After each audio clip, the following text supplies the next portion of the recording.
Sometimes in life, things come against us, and when we feel everything's against us, we react and respond in the wrong way, not realizing that sometimes it could be the very thing that could develop our lives. God allows all things. He doesn't cause all things, but He allows all things to work together for good to them that love Him and are called according to His purpose. Not everything is God sent, but everything is God used. And I want to speak to you this morning on how to respond when everything is against you. Often in life, it feels like everything is against you. Jesus found that. He was walking in obedience, and suddenly everything is against Him. How did He respond? We need to learn this morning. There are two keys that I'm going to give you. The first one is we need a sound spirit of prayer when we find everything coming against us. We need a sound spirit of prayer. We mustn't pray the wrong kind of prayers. We mustn't pray, Lord, get me out of this. We need to pray, Lord, what can I get out of this? The second key this morning is this: a right spirit of worship. You need to pray correctly. Your mouth is all important, but a right spirit of worship. You need to know how to worship your way through problems. When everything comes against you, worship is essential. You need to honor God and lift up God instead of magnifying your problem.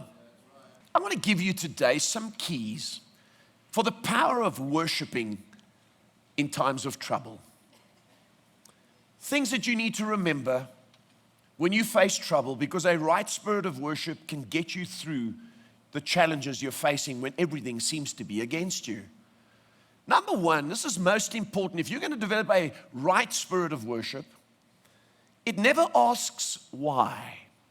It just trusts in God's plans and God's purposes and glorifies God no matter what's happening. Number two, the second thing is, when you worship in the right way, it reframes our problems and refocuses our lives. As you worship and you start to get sight of who God is and the fact that God is concerned for you, and you read the Psalms and you worship with us in church, you start to see your problems in a different light, and you're refocused on God, not on yourself. Number three, the third thing a right spirit of worship does, it charges and changes the spiritual atmosphere.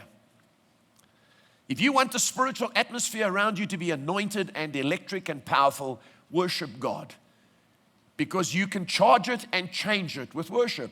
Number four, the fourth thing that you need to do when you have a right spirit of worship, it is forgetting about what's wrong with you and focusing on what's right with God. Don't focus on what's wrong with you. I have this, now I've got this, and on top of it, can you believe it? I've got this. It's not bad enough I'm in the wilderness. Now on top of it, I have 40 days without food, and on top of that, I've got wild animals. No, don't have unsound praise, and don't let your voice speak that. Number five, the fifth thing it does is it separates people. A right spirit of worship separates people. In fact, it separates churches from one another. It determines the strength of a church. How many of you know if you were to differentiate churches today, you don't differentiate them by the lights and the look and the screens. You differentiate them by the atmosphere of worship that comes from the people. Number six, it promotes us and releases us into our destiny when we have a right spirit of worship. Did you know the Bible says that when Jesus came out of the wilderness, He came out in the power of the Spirit, chose His disciples, and Mark's gospel is filled with miracles of healing? You go to the next level when you've gone through difficulties. When everything's been against you and you press through it with worship, you come out on the other side stronger. Number seven, the seventh thing that happens when you have a right spirit of worship is it releases our spirits even though our bodies are confined. Paul and Silas were in chains. Their feet were in stocks. And you know what? Jesus was in the wilderness. There was no food. His body was confined, but his spirit was not. Paul and Silas, their bodies were confined, but their spirits were not. And illness comes to our lives sometimes, and we don't get over it. And I'll tell you what, you can't sometimes stop what's happening in your body, but you can deal with your spirit. Number eight, when you have a right spirit of worship, it impacts others profoundly. Notice, profoundly. People were listening to them, and people are listening to you, and they're watching you to see what you're going to do. Anyone can sing when they've got a brand new BMW and they've just been promoted and they're about to go on holiday. But what do you like when your car's been written off and you've been told you've been retrenched, and then you come home and you've got marital issues? I want to see you worship then.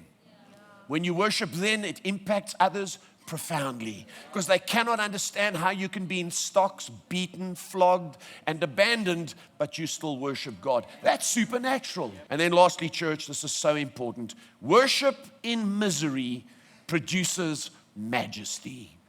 If you're going through misery today and you worship God with a right spirit, you will find majesty and glory surrounding your life.